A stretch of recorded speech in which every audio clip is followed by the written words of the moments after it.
السلام علیکم ورحمۃ اللہ وبرکاتہ۔ میرا نام محمد رضی الرحمن ہے اور میں آپ حضرات کی خدمت میں اپنی ایک تحریر لے کر حاضر ہوا ہوں جس کا عنوان ہے سوشل میڈیائی مصلحین و مفکرین دعوت محاسبہ۔ ذرائع ابلاغ میں انقلابی تبدیلیاں۔ گزشتہ چند دہائیوں میں ذرائع ابلاغ نے غیر معمولی ترقی کی ہے۔ اخبار و رسائل سے ریڈیو اور ٹیلی ویژن کا دور آیا، پھر انٹرنیٹ اور سوشل میڈیا کے آنے سے ذرائع ابلاغ اس قدر تیز ہو گیا ہے کہ چند دہائیاں قبل اس کا تصور بھی نہیں کیا جا سکتا تھا۔ کچھ فائدے۔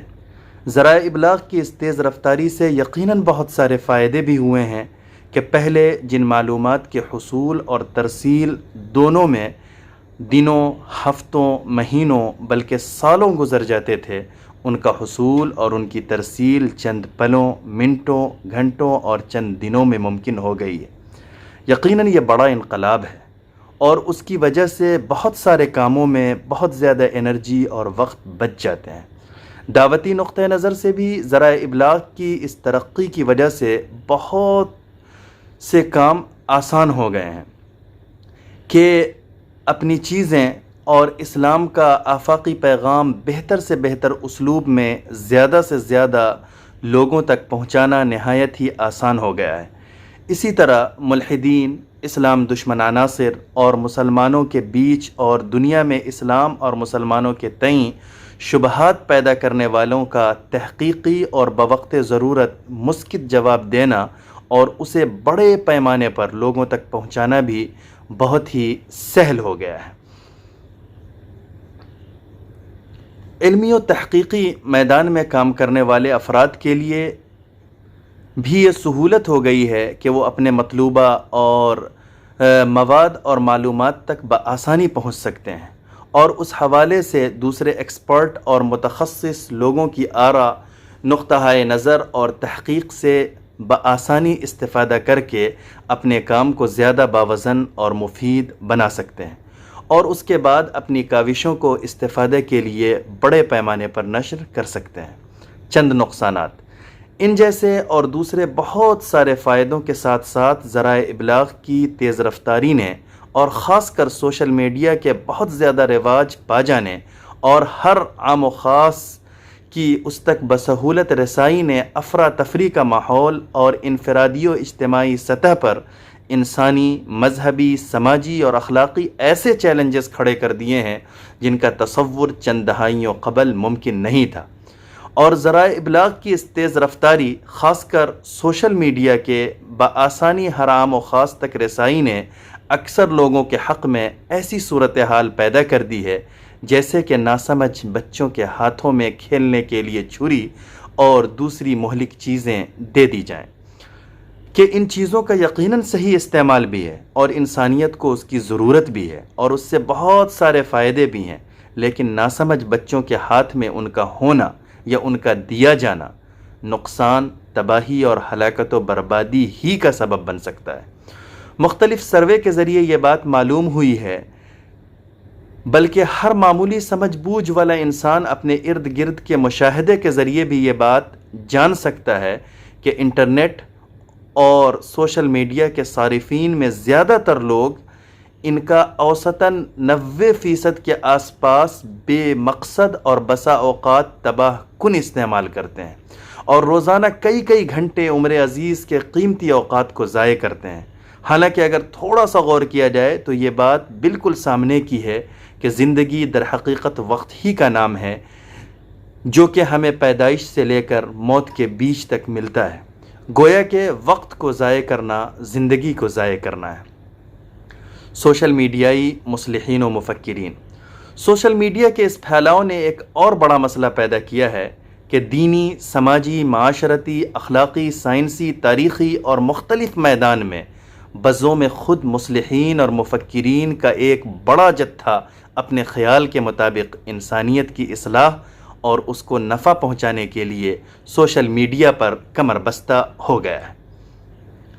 سوشل میڈیائی مصلحین و مفکرین کے چند نمایاں اوصاف۔ ان مصلحین اور مفکرین کی کارکردگی اور چند نمایاں اوصاف یہ ہیں۔ نمبر 1، یہ اپنے موضوع سے متعلق بلکہ غیر متعلق ہر اہم اور غیر اہم بلکہ لغو قسم کی باتوں کو نقل کرنا اور دوسروں تک پہنچانا اپنی نہایت ہی اہم ذمہ داری سمجھتے ہیں۔ نمبر 2، اپنے موضوع سے متعلق اور غیر متعلق مراسلوں اور پوسٹ پر تبصرہ کرنا اور ان کے بارے میں اپنی معقول اور نامعقول رائے اور تجزیہ پیش کرنا نہایت ہی اہم فریضہ اور ذمہ داری سمجھتے ہیں۔ نمبر 3، بیہودہ باتوں کو اور ایسی باتوں کو جو لوگوں کی کردار کشی پر مشتمل ہو اور جن میں استہزاء اور مذاق اڑایا گیا ہو، انہیں بذم خود بغرض اصلاح نہایت ہی مخلصانہ طور پر لوگوں کے درمیان پھیلاتے اور نشر کرتے ہیں۔ نمبر 4، بد زبانی اور بیہودہ جملوں کا بے دریغ نہ صرف استعمال روا سمجھتے ہیں بلکہ انہیں اپنے لیے باعث عزت و فخر گردانتے ہیں۔ نمبر 5، ان کی تحقیقی باتوں میں حقیقتاً تحقیق اور صحیح نتیجے پر پہنچنے کی سچی طلب اور جستجو کے بجائے بدگمانی کا عنصر بڑی وافر مقدار میں ہوتا ہے۔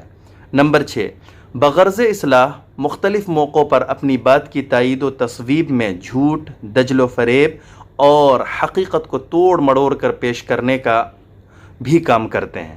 نمبر 7، اللہ عز و جل نے بحیثیت انسان ہر شخص کو عزت و تکریم سے نوازا ہے۔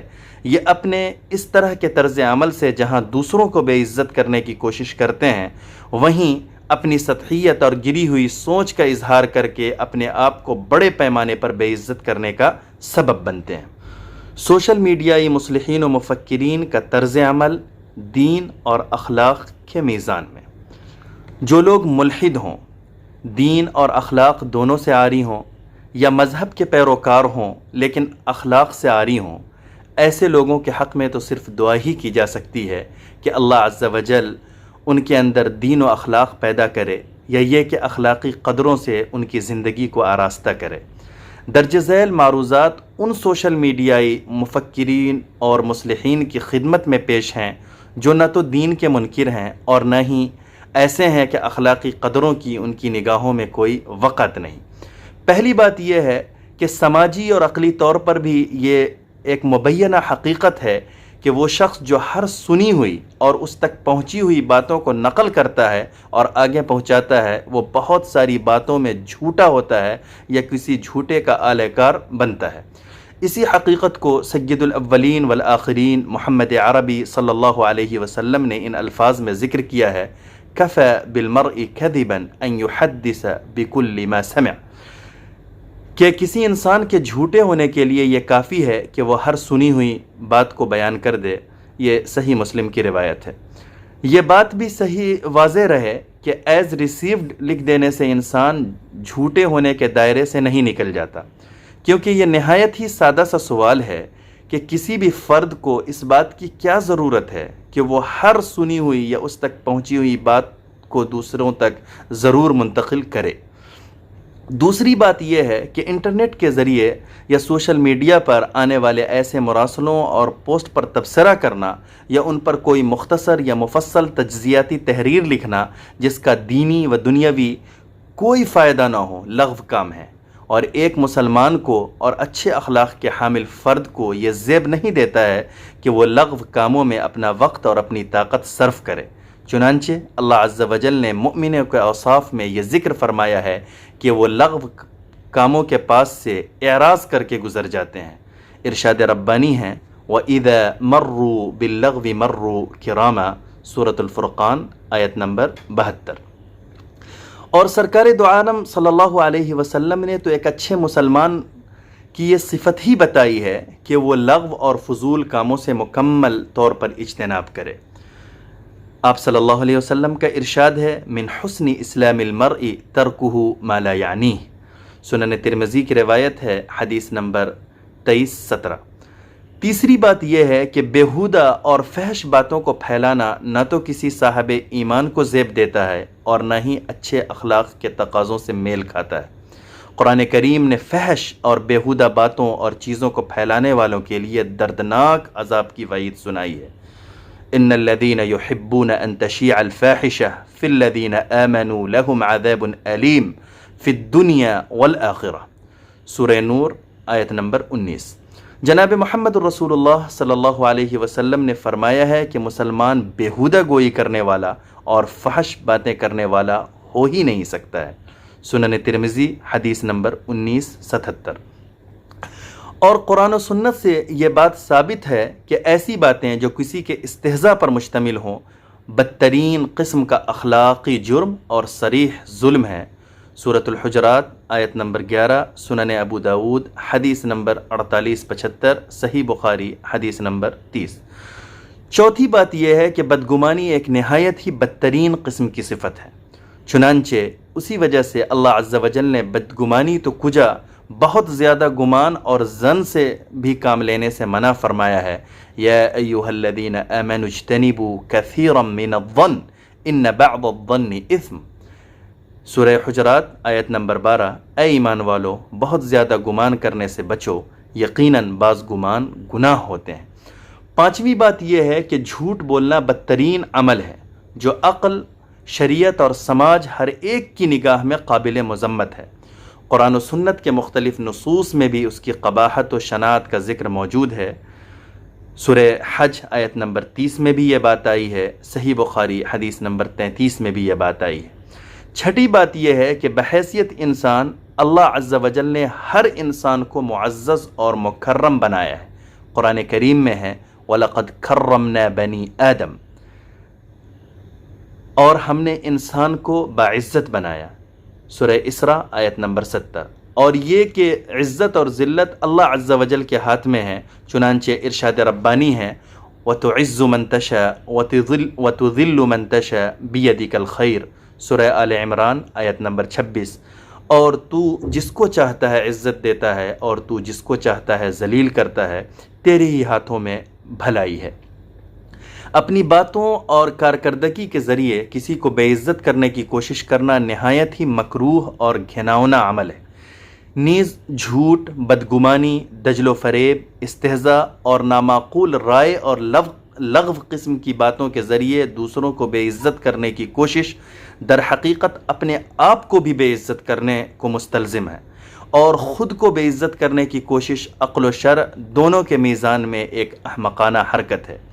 آخری بات یہ ہے کہ اللہ عز و جل نے نبی اکرم صلی اللہ علیہ وسلم کو انسانیت کی ہدایت اور رہنمائی کے لیے بھیجا تھا، لیکن قرآن کریم میں متعدد جگہ اس بات کی صراحت بھی فرمائی ہے کہ رسول اللہ صلی اللہ علیہ وسلم کی ذمہ داری بہتر اسلوب میں اللہ کی طرف سے آئے ہوئے پیغام کو لوگوں تک پہنچا دینا ہے۔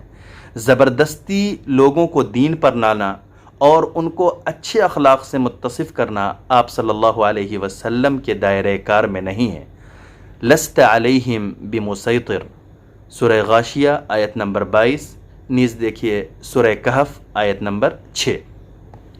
ہم اور آپ رسول اللہ صلی اللہ علیہ وسلم کے دعوت و اصلاح کے کاموں میں نائب ہیں، لہٰذا ہماری بھی ذمہ داری بس اتنی ہے کہ ہم لوگوں تک صحیح پیغام پہنچانے کی کوشش کریں، لیکن اصلاح کی اس کوشش میں یہ ہمارے لیے لازمی اور ضروری ہے کہ صحیح اسلامی اور اخلاقی خطوط پر یہ کام کریں۔